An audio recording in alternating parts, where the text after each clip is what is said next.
Inilah alat berat seperti bulldozer, truk dan eskavator yang tiba di Gaza untuk merekonstruksi Gaza.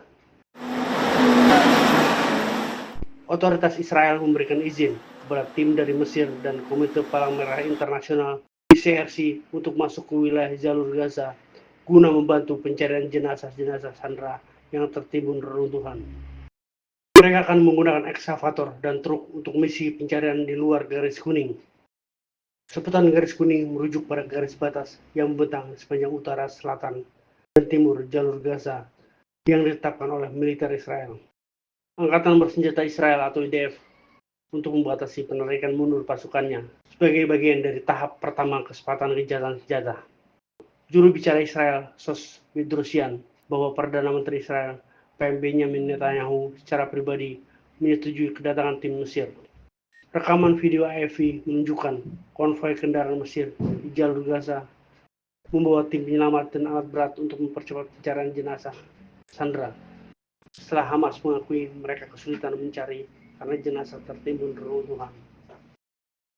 Di Al-Zawaidah, Hamas telah menyerahkan 15 jenazah sandera dari total 28 jenazah sandera yang harus diserahkan selama tahap pertama kesepakatan gencatan senjata Gaza dimulai 10 Oktober lalu. Dikatakan juga oleh Hamas bahwa mereka berkoordinasi dengan otoritas Mesir mengenai pencarian jenazah sandera lainnya. Presiden Amerika Serikat Donald Trump yang membantu mewujudkan gencatan senjata Gaza memperingatkan Hamas untuk segera menyerahkan jenazah sandera. Atau negara-negara lain yang terlibat dalam perdamaian besar ini akan mengambil tindakan. Sementara Perdana Menteri Israel Benjamin Netanyahu menegaskan bahwa Israel akan menentukan sendiri pasukan asing mana yang diizinkan masuk ke jalur Gaza dalam rencana pembentukan pasukan internasional. Netanyahu menyatakan Israel tetap memegang kendali penuh atas keamanannya, termasuk dalam menentukan komposisi pasukan internasional.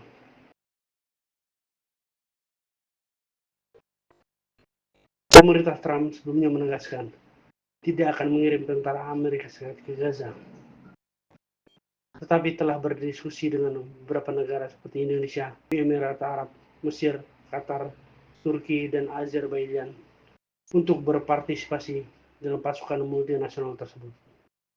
Sementara Israel menolak keterlibatan Turki. Hubungan Israel dan Turki memburuk sejak Perang Gaza. Presiden Turki Recep Tayyip Erdogan mengecam keras serangan udara dan darat Israel terhadap Gaza. Netanyahu sebelumnya menyatakan akan menolak partisipasi pasukan keamanan Turki dalam pasukan internasional.